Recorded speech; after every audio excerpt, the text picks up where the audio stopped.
bien, ¿verdad? Sí. Gloria a Dios.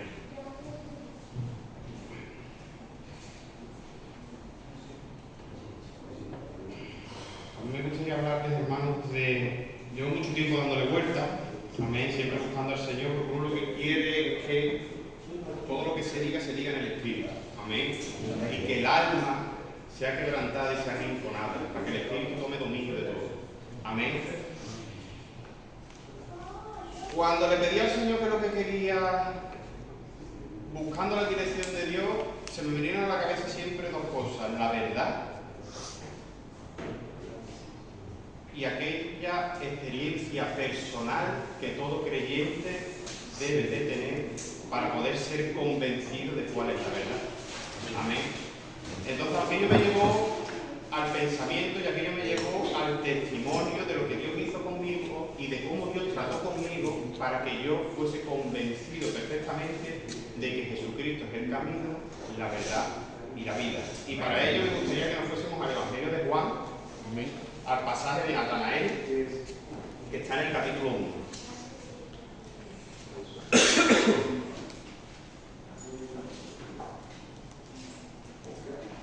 Evangelio de Juan, capítulo 1.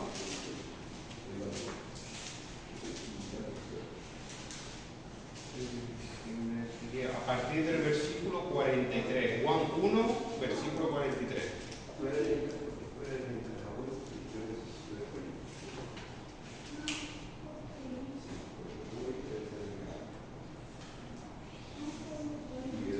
Yo lo que quiero mostrarles, hermanos, porque yo me siento muy identificado con Natanael. Amén. Y en este pasaje podemos ver cómo Natanael lo que tiene es una experiencia personal con Jesús. Amén. Amén. Y eso es algo que cuando yo leí este pasaje, después de Dios tratar conmigo, yo me di cuenta de que Dios trató conmigo de la misma manera en la que trató con Natanael. Y posiblemente haya tratado también con muchas personas de la misma manera. Amén. Yo tenía un título para esta predicación que era una experiencia personal con la verdad, es decir, con la divinidad. Amén. Amén. Porque Jesucristo es la verdad. Amén. Vamos a leer el pasaje en el versículo 43, los hermanos lo tienen. Me dicen amén. Juan 1, versículo 43. Y leemos la palabra para la gloria del Dios Padre, Hijo y Espíritu Santo. Amén. El siguiente día quiso Jesús ir a Galilea y halló a Felipe y le dijo: sígueme. Y Felipe era de Betsaida, la ciudad de Andrés y Pedro. Felipe halló a Natanael y le dijo: hemos hallado a aquel de quien escribió Moisés en la ley, así como los profetas, a Jesús, el hijo de José, de Nazaret. Natanael le dijo: ¿de Nazaret puede salir algo bueno? Le dijo Felipe: ven y ve. Cuando Jesús vio a Natanael que se le acercaba, dijo de él: he aquí un verdadero israelita, en quien no hay engaños. Le dijo a Natanael: ¿de dónde me conoces? Respondió Jesús y le dijo: antes que Felipe te llamara, cuando estabas debajo de la higuera, te vi. Respondió Natanael y le dijo: Rabí, tú eres el Hijo de Dios, tú eres el Rey de Israel. Respondió Jesús y le dijo: porque te dije te vi debajo de la higuera, ¿crees? Cosas mayores que estas verás. Y le dijo: de cierto os digo, de aquí en adelante veréis el cielo abierto y a los ángeles de Dios que suben y descienden sobre el Hijo del Hombre. Amén. Cuando Jesús vio a Natanael que se le acercaba, le dijo, posteriormente en el versículo 40 dice: te vi debajo de la higuera. Amén. Hace unos 8 años más o menos, mi madre lo podrá decir exactamente, 11, ¿verdad, mamá? Perdón. Mi padre falleció. ¿Vale? Entonces, digamos que en aquel entonces había una persona de mi familia, que es mi hermano Juan, que todos, la mayoría lo conocen porque estuvo aquí. Fue la primera persona que empezó a iluminar mi casa con el Evangelio. Fue el primero que empezó a hablarnos de Jesucristo. Fue el primero que llegó a la casa con una Biblia en la mano. Y mostrándonos cuál era la verdad. Y mostrándonos que lo que está escrito aquí cambia muchas veces la vida de las personas. Muchas veces no. la cambia en cuanto la persona quiere ser cambiada. Aleluya. Entonces Él entró en nuestra casa. Cristo entró. Pero ¿qué es lo que ocurre? Que cuando la luz entra en medio de la oscuridad, la luz deslumbra. Y aquello nos deslumbró. Yo recuerdo que decíamos, si está bien, vamos a dejarlo. Pero es verdad que de donde venía y vimos ese cambio, vimos esa transformación, dijimos, está mucho mejor. Está mucho mejor. Y a mí aquello me hizo cambiar un poco la perspectiva de mi ateísmo, porque yo no creía en Dios en aquel momento. Yo me había criado en la cultura tradicional de toda mi vida, pero yo no tenía ese pensamiento de que Dios existiera. Pero cuando yo vi ese cambio, mi ateísmo se tambaleó. Cuando yo vi el testimonio de Él en su vida, cuando yo vi aquello, mi ateísmo empezó a tambalearse. Yo ya no estaba tan seguro de lo que yo creía. El enemigo en los institutos, en las universidades y en aquellos lugares prepara un muro para que el joven o aquel, incluso nuestros jóvenes adolescentes, empiecen a desvincularse de Dios. Empiecen a creer que ese muro que se está levantando es la verdad. Y ese muro que se está levantando no es la verdad. Venimos de un Dios que nos creó. Venimos de un Creador supremo que ha entregado su vida en una cruz para que todo aquel que en Él cree no se pierda y tenga vida eterna. Amén. ¿Qué ocurrió? Mi padre falleció. Mi padre falleció. Y en ese tiempo en el que estuvo mi padre en la UCI, mi padre estuvo 5 días en la UCI. Estuvo menos días en la UCI. ¿Qué es lo que ocurre? Que yo, en aquel entonces, yo cogía desde la casa de mis padres, iba en mi Ford, recuerdo yo de ir en mi coche, iba con mi coche conduciendo y todos los días iba desde la casa de mi padre al hospital. Y yo en aquel trayecto, en el que iba con el coche, constantemente, supongo yo que sería porque yo lo había escuchado en mi mente, constantemente yo iba diciendo, el Señor es mi pastor y nada más. Y seguía, y volvía. Y al día siguiente más de lo mismo. Y seguía, y volvía, y todos aquellos días fueron así. Yo aquello supongo que lo habría escuchado en alguna vez, pero yo no había cogido una Biblia en mi vida. Yo no sabía ni que ese salmo era el Salmo 23, ni nada, pero lo había escuchado. Y yo aquello lo iba diciendo y aquello me iba reconfortando. Mi padre murió. Mi hermano en aquel entonces estaba en una iglesia y el pastor de aquella iglesia, el responso que se hace en el tanatorio, lo dirigió él. Lo hizo él, porque mi hermano nos lo pidió a mi madre y a mí. Mi hermano en aquel entonces se quedó asombrado de que nosotros permitiésemos que por la vertiente evangélica, que por el evangelio, permitiéramos que se hiciera. Y lo hicimos, y lo dejamos, y se lo permitimos. ¿Qué es lo que ocurrió? Que para mí fue un llamado. Que en aquel momento yo entré en el lugar del responso y a la izquierda el pastor de la iglesia estaba orando de rodillas y a mí aquello me resultó muy llamativo. A mí aquello yo dije, bueno, ¿y esto? No lo sé, no es lo que estaba yo acostumbrado. ¿Qué es lo que ocurre? Que yo recuerdo que en aquel entonces estaba destrozado, estaba con la cabeza tirada en el suelo y aquel culto, lo primero que dijo ese hombre fue, el Señor es mi pastor y nada me faltará. Aleluya. Apocalipsis 3:20 dice, aquí estoy yo a la puerta y llamo. Y aquello fue un llamado de Dios para mí. Aquello fue pero rotundo. Y en aquel momento miré para el cielo y dije, a mí alguien me ha visto. Igual que Jesús le dijo a Natanael, te vi debajo de la higuera, en aquel momento Dios me estaba diciendo, te vi cada vez que ibas en el coche de tu casa al hospital. Te estoy viendo en un momento difícil de tu vida. Yo estoy a la puerta y llamo. Y Dios llama. Y Dios llama. ¿Qué es lo que ocurre? Que es necesario oír su voz. Y a veces no queremos escuchar la voz de Dios. ¿Por qué? Porque nos confronta. Porque no es lo que nosotros tenemos establecido, porque va en contra de nuestra justicia muchas veces. Y eso ocurre así. Que nos creemos que somos buenos, que nos creemos que merecemos entrar en el reino de Dios. Y Dios nos tiene que decir, Dios nos tiene que mostrar la verdad. Dios nos tiene que mostrar a Jesucristo, aleluya. Y para eso necesitamos tener esa pequeña, que en aquel momento fue una pequeña experiencia, que en aquel momento fue un pequeño llamado de Dios, pero que al cabo de los años, aquello que es lo que hizo, plantar una semilla en mi corazón. Teruel, y digamos que allí ya la cosa, digamos que cambió bastante, porque yo quiera o no, de alguna manera u otra, yo empecé a leer la Biblia.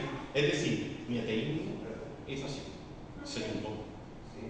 Y eso fue porque tuve esa mínima, esa pequeña experiencia con Dios que golpeó mi cabeza.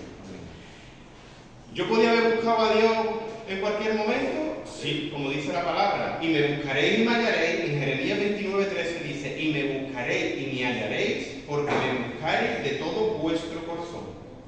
Yo podía haber buscado a Dios sin tener que llegar a ese revuelco para que lo entendamos, o llegar a encontrarme en ese momento tan difícil. Lo podía haber hecho. Porque aquí lo vemos, en Jeremías 29:13 dice, y me buscaréis y me hallaréis. Es una promesa. Y me buscaré y me hallaré. ¿Condicionada con qué? Con la búsqueda de corazón. Pero Dios te está prometiendo que lo vas a encontrar. Él está al otro lado de la puerta llamando. Es así. Hermanos, reforcemos nuestra fe. Amén. Que puede ser que no veamos lo que Dios está haciendo y posiblemente no lo veamos hasta más adelante. Yo en aquel momento, yo no entendía lo que yo podía entender. En aquel momento dije, bueno, pues algo que tuvo que pasar. Y ya está, pasó. Y nada más. ¿Vale? Cuando Jesús vio a Natanael que se le acercaba, me gustaría hablar de la higuera, para que lo entendamos.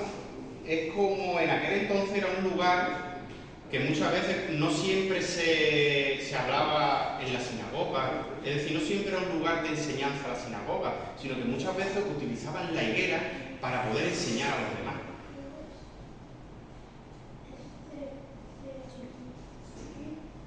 La higuera tiene unas copas anchas, tiene unas hojas grandes, es decir, es un sitio natural, ¿vale?, en el que tú te puedes sentar y es difícil ser visto, porque las copas que tiene las tiene muy bajas. Digamos que es como una caja en la que tú te puedes esconder. Sabemos o podemos entender que la higuera simboliza un lugar espiritual de búsqueda y de comunión con Dios. Y Natanael, lo que estaba haciendo en aquel momento, cuando Jesús le dijo, te vi debajo de la higuera, yo no creo que Jesús lo viera físicamente, sino que Natanael, en su búsqueda de Dios, en su búsqueda del Mesías, porque él, al ser judío, estaría buscando al Mesías, igual que como vemos aquí que Felipe le dice, Felipe halló a Natanael y le dijo, hemos hallado a aquel de quien escribió Moisés, al Mesías. Así como los profetas, a Jesús, el Hijo de Dios. El Hijo, bueno, aquí dice el Hijo de José de Nazaret. Y Natanael, incrédulo, le dice, ¿de Nazaret puede salir algo bueno? ¿De la cárcel puede salir algo bueno? Si Dios mete su mano, ¿puede salir algo bueno? Seguro. ¿De la Guardia Civil o de la Fuerza del Cuerpo de Seguridad del Estado puede salir algo bueno? Puede salir algo bueno si Dios mete su mano. Donde Dios meta su mano, puede salir algo bueno. Eso es así. Y lo sabemos, porque lo vemos, porque lo hemos vivido. Aleluya. Mi esposa sabe cómo yo era antes de conocer a Cristo. Mi madre también sabe cómo era yo antes de conocer a Cristo. De conocer la verdad. Para poder entregarse uno plenamente a algo, tiene que estar convencido de que eso es la verdad. Amén. Si eso no es verdadero, uno nunca va a coger y va a decir, entrego mi vida. Es decir, ocurre muchas veces en los trabajos o en cualquier otra cosa que hagamos que nos desilusionamos porque nos damos cuenta de que lo que está ocurriendo ahí no es verdad. Y puede ser trabajo, vemos intereses, vemos cosas, pero todo lo que hace, cuando seguimos a Cristo, sabemos que estamos siguiendo la verdad. Jesucristo, cuando muere y resucita, lo que está confirmando es que Dios lo envió. Amén. Al mundo. Como él le decía a los fariseos, si no creéis en mí, creed en las obras que yo hago. Creed en los milagros que yo hago, que dan evidencia del que me ha enviado. El milagro tiene un propósito siempre, que es el que se crea en él. Jesús, cuando obró milagros, aparte de reflejar el reino de Dios aquí en la tierra, donde ya no habrá más llanto, ni habrá más dolor, ni sufrimiento, ni angustia, ni desesperación, donde seamos completamente felices, aleluya, porque tendremos plenitud de gozo, aleluya, porque estaremos con aquel que nos creó, aleluya, sea, aquel que nos inventó para que lo entendamos. Amén. Gloria a Dios. Felipe halló a Natanael. ¿Y qué hizo con él? Lo trajo a la presencia de Jesús. Si nosotros conocemos a Jesús, ¿qué tenemos que hacer con aquel que no cree? O con aquel que duda, o con aquel que está buscando a Dios, traerlo a la presencia de Jesús. Hablarle de aquel que entregó su vida en una cruz y que murió por él por la cruz.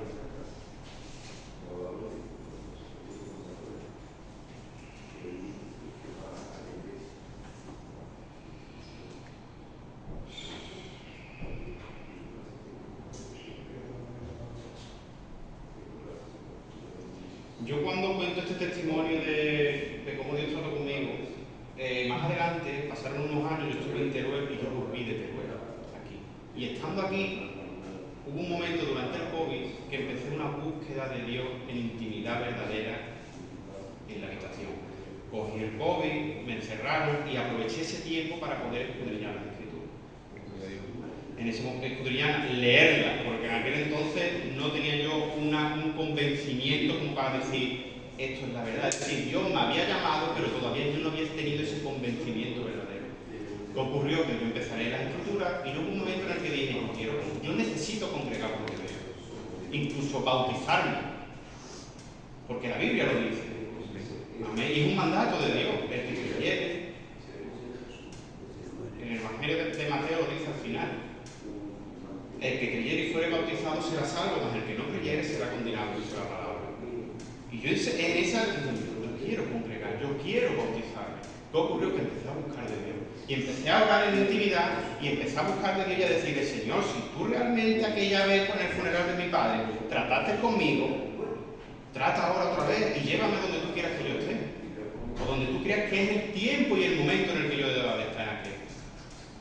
Pasó el tiempo y en Carmona hubo una persona con la que yo coincidí, un peluquero, y ese hombre empezó hablando con él, le dije, mira, yo llevo, porque yo vi la estrella de David en la puerta de la peluquería.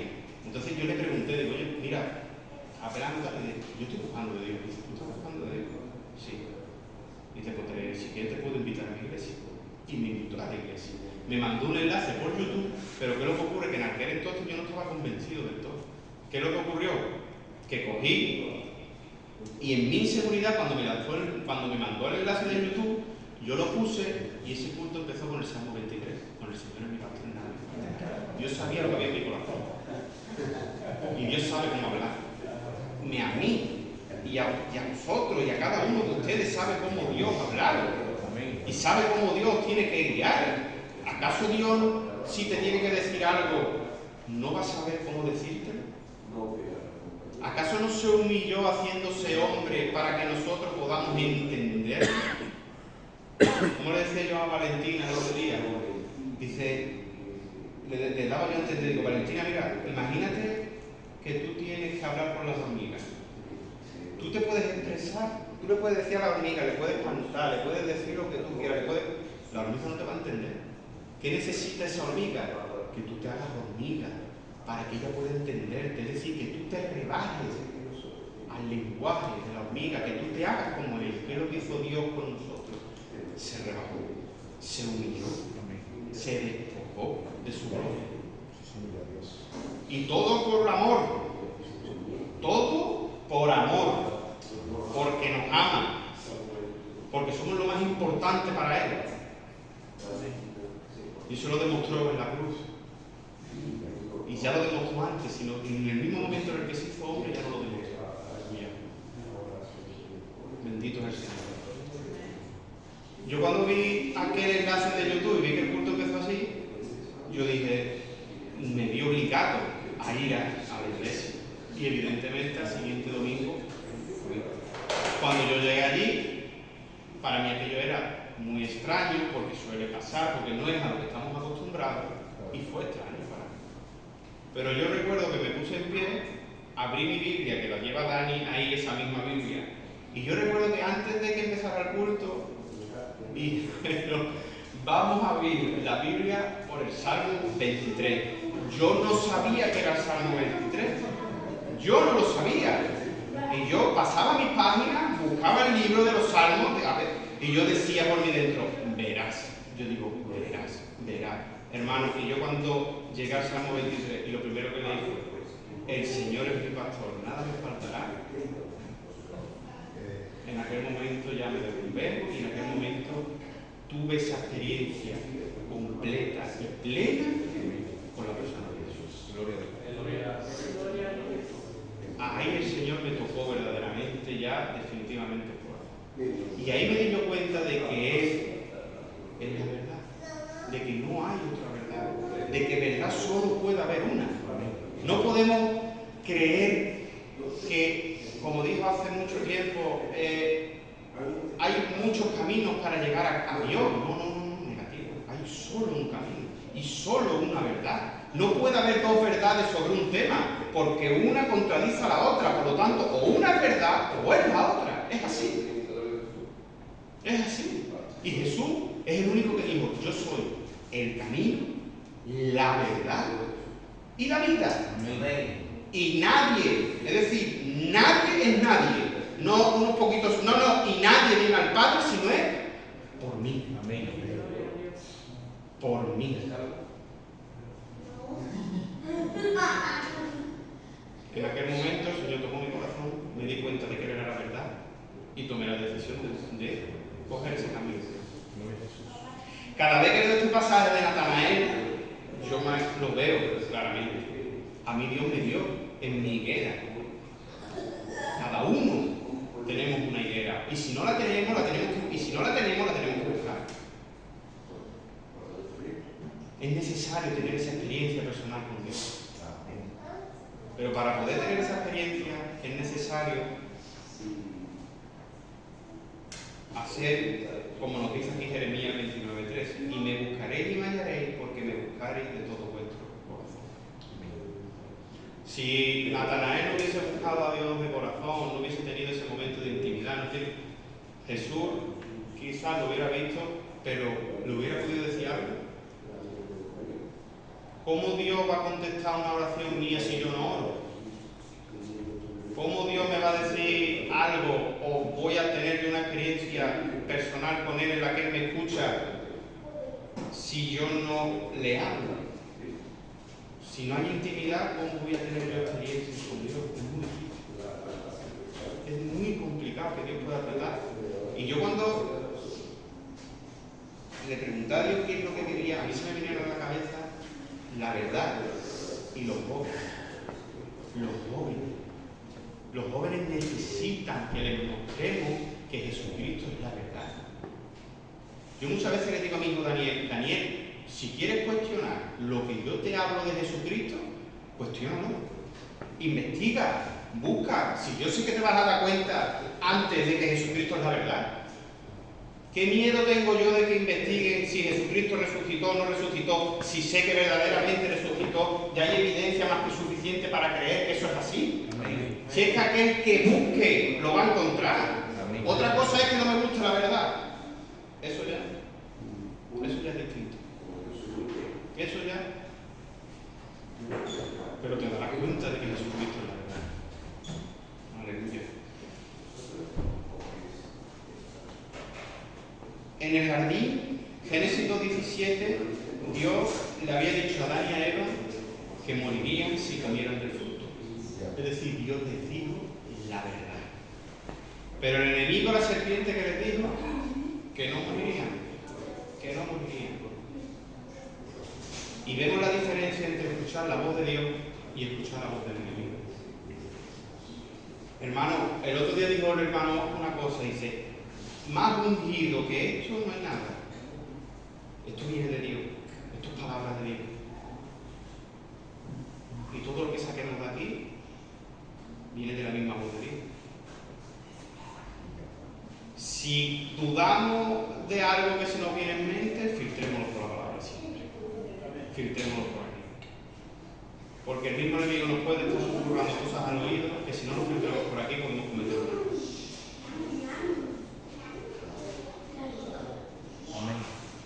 No es así. Al principio de mi conversión ocurrió una cosa, que es que yo empecé a tener miedo. Porque yo en ese momento vi a Dios, vi la verdad, y en aquel momento me sentí feliz, me sentí gozoso. Yo digo, yo no quiero que nadie me quite esto. ¿Qué es lo que ocurre? Que yo en aquel momento, en ese principio, yo no quería, digamos, investigar nada fuera, por miedo a ese mito que hay de que la ciencia ha hecho o ha descubierto cosas que realmente no ha hecho. Y eso existe ahora mismo. Tú te vas a cualquier universidad, sobre todo de Madrid, y lo primero que tú le dices, ¿usted por qué no cree en Dios? Lo primero que te dice esa persona es, porque creo en la ciencia. Y eso es un mito que se ha propagado por el mundo entero, y sobre todo por Europa. Por eso aquí muchas veces cuesta tanto trabajo a tratar con las personas. Amén. Y eso es un muro que hay que romper. Amén. Eso es un muro que hay que romper. Y yo siento en mi corazón la necesidad de que los jóvenes sean instruidos para que su fe sea aún así más reforzada. Jesucristo murió en la cruz, pagó la deuda, pagó el castigo, se puso en nuestro lugar, pero resucitó. Y esa resurrección ocurrió porque murió. Y esa resurrección es verdadera. Pero no es verdadera porque yo lo diga, sino porque hay hechos históricos que demuestran que verdaderamente Jesucristo resucitó. Hay evidencia más que suficiente. No tiene sentido. La única explicación que hay de todo lo que ocurrió después de la muerte de Jesús, después de la resurrección de Jesús, todo lo que ocurrió, que predicaron el Evangelio en el mismo Jerusalén personas que tenían miedo de ser perseguidas igual que Jesús, que se predicó el Evangelio, que entregaron su vida por decir que Jesucristo era el Señor y que murió y que resucitó. Ellos mismos, si la explicación de que todo eso se llevara a cabo, la única explicación que hay es que Jesucristo resucitó. Es la única, no hay otra. Uno no me puede explicar eso y decirme, no, es que realmente no resucitó. No tiene sentido. No tiene sentido. Y esa resurrección lo que le da es veracidad a Cristo. Veracidad a Él y a todas las palabras que Él dijo. Porque todas esas palabras vienen de Dios, del cielo. Cuando yo doy testimonio de cómo Dios trató conmigo, con el Salmo 23, hay personas que sí, que dicen amén, gloria a Dios. Pero hay personas que dicen, bueno, puede ser coincidencia, puede ser. Al final, ¿qué es lo que ocurre? Que no queremos ver la realidad. Amén. Pero aún así, Proverbios 16:33 dice, podremos tirar los dados, pero Dios decide cómo caen. Y aquello que ocurrió, esas supuestas coincidencias, que a lo mejor puede pensar alguien, eso estaba completamente en control de Dios todo. El Señor sabía perfectamente lo que había en mi corazón. Él sabía que con ese salmo yo iba a estar convencido de que Él me estaba hablando de la verdad. El Señor conoce plenamente lo que hay en ti y sabe plenamente por lo que estás pasando en ese momento. Sabe plenamente por la angustia, por la desesperación, por las circunstancias, por las dudas, por todo. El Señor sabe perfectamente eso. Y lo vemos con Natanael. Te vi debajo de la higuera y automáticamente, ¿qué dijo Natanael? Tú eres el Cristo. Rabí, tú eres el Hijo de Dios, tú eres el Rey de Reyes, automáticamente. Te vi debajo de la hoguera y automáticamente le dijo, tú eres el Hijo de Dios, tú eres el Rey de Reyes. Automáticamente le reveló lo que había en su corazón. Y Dios puede hacer lo mismo con nosotros. Dios sabe perfectamente lo que hay en nuestros corazones. Cuando pasamos por momentos difíciles, por momentos de angustia, yo hablo personalmente, no es que dejemos de creer en Dios. Sabemos que Dios sigue ahí, sabemos que Él nos sigue escuchando, pero es verdad que el enemigo intenta que dudemos del amor de Dios.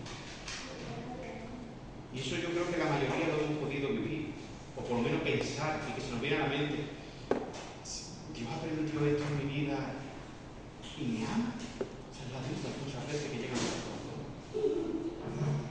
Pero tenemos que entender y tenemos que reflexionar y pensar que cuando Jesús estaba siendo crucificado en una cruz, Jesús lo que nos estaba diciendo es que nos amaba, pero no lo estaba diciendo de boquilla, lo estaba demostrando con sus acciones, lo estaba demostrando con sus hechos.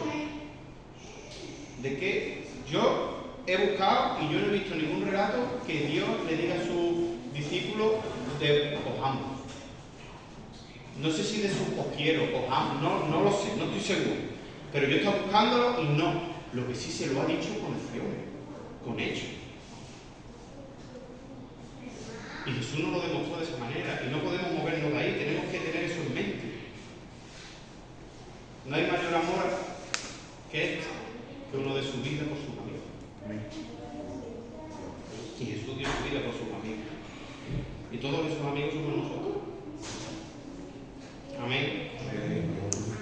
Hermano, yo lo que busco es que, o mi intención, o lo que yo siento en mi corazón, que aquel que no haya tenido esa experiencia personal con Cristo, que la busque. Yo sé que la mayoría la hemos tenido, pero yo lo que le pido, y sobre todo le pido a los jóvenes, que busquen esa experiencia. Y esa experiencia se tiene que buscar en intimidad. Que busquen esa higuera. Yo tenía un foro, lo sigo teniendo, ahí. Y en ese foro fue donde Dios me dijo, oye, yo miré para el cielo y dije, aquí hay alguien que me ha escuchado. Aquí hay alguien que me ha escuchado. Y tenía miedo de investigar de la ciencia, tenía miedo de investigar de ciertas... Y ha sido todo lo contrario, en cuanto he profundizado más en la existencia de por qué estamos aquí, de si, por qué hay algo en vez de no haber nada. Todo eso te lleva siempre a Dios. Todo. Todo te lleva al Señor. Amén. En Hechos 9:4 narra la conversión de Saulo. A ver, narra cómo Saulo cayó al suelo por el resplandor de Dios. Si antes de aquello hubiésemos hablado con Saulo, Saulo estaba convencido de la verdad. Saulo, celoso de Dios, todo lo que él hacía lo estaba haciendo para Dios. En su verdad, en su pensamiento. Pero ¿qué ocurrió? Que tuvo que venir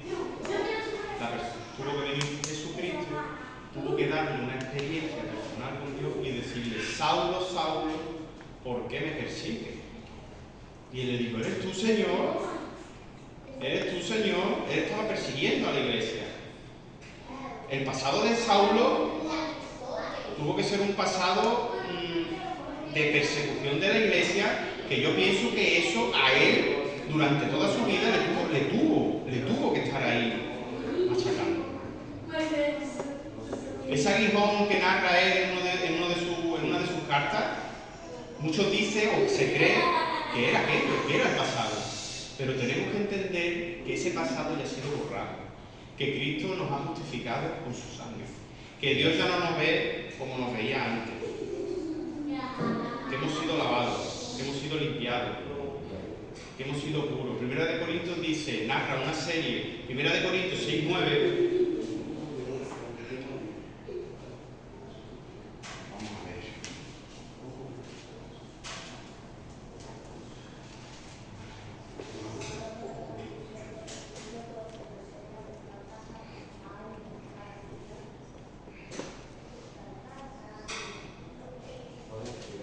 Primera de Corintios 6:9 narra, el apóstol Pablo dice, no es rey, y empieza a marcar una serie de pecados, de acciones pecaminosas, y al final dice, mas esto erais antes, pero ya habéis sido lavados, ya habéis sido justificados, ya habéis sido santificados por la sangre del Señor Jesús. Esto erais antes, no miréis para atrás, sino que mirad para adelante, mirad como Dios os mira. No miréis vuestras obras, sino mirad la obra de Cristo, aleluya. Que es la que redime, que es la que rescata, que es la que salva. De nada sirve mirar las obras mías ni las de los demás. Amén.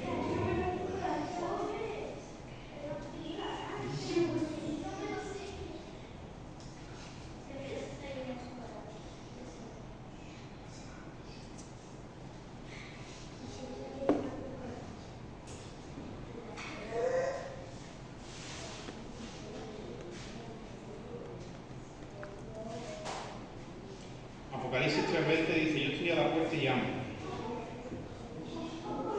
Y ya para finalizar, hermano, me gustaría leer este versículo entero. Yo estoy a la puerta, Apocalipsis 3:20, dice: he aquí que yo estoy a la puerta y llamo. Si alguno oye mi voz y abre la puerta, entraré a él y cenaré con él y él conmigo. Pero dice: si alguno oye mi voz y abre la puerta, amén. Esa puerta es la puerta de nuestros corazones. Y es una puerta la cual, si tú la miras desde fuera, no tiene cerradura. Ni tiene cerradura, ni tiene pomo. Es una puerta que se abre desde dentro. Es una puerta que solamente uno puede abrirla. Y solamente uno puede permitir que Dios entre en nuestra vida. Dios no va a coger como muchos vídeos que se ven por ahí, por el ariel que revienta la puerta, entra hasta adentro y hasta el fondo. No, Dios no va a hacer eso. Dios no va a entrar por la puerta. Dios va a llamar. Dios va a llamar a la puerta. Y confiamos de que siga llamando, seguirá llamando. Y tenemos que estar preparados, hermanos, para los que lleguen aquí con la puerta abierta. Amén. Para los que lleguen, porque van a llegar. Yo confío en que van a llegar. Yo confío de que van a llegar. Amén. He aquí, yo estoy a la puerta y llamo. Si alguno oye mi voz y abre la puerta, entraré a él. Y lo más maravilloso, ¿no? Y cenaré con él y él conmigo. Y cenaré con él y él conmigo. Cenaré con el Rey de Reyes, no con el Rey de... No, con el Rey de Reyes y Señor de Señores. Dios. Aleluya. Con aquel que está sentado a la diestra del poder de Dios. Sentado a la diestra del poder de Dios. Con las marcas en sus manos. Con las marcas de la cruz. Con las marcas del castigo. Con las marcas de la deuda que nosotros no pudimos pagar y que pagó él. Podíamos haberlas pagado nosotros, pero las consecuencias hubiesen sido nefastas y eternas.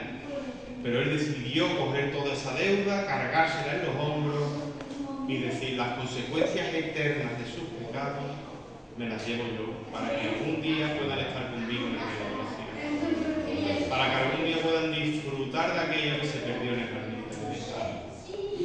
Amén. Y esa es nuestra esperanza, y en eso nos tenemos que apoyar, y en eso es donde nos tenemos que aferrar. Amén. Ahí está el sentido de la vida, el propósito en Cristo, en el Señor. Que la tormenta no nos desenfoque, que la tormenta no nos haga que sigamos la verdad, que sigamos el ancla, que es Cristo. Amén. Y hasta aquí mi parte, hermano. ¿Vale? Que Dios os bendiga. Gracias por escucharme. Amén. Y lo que uno espera siempre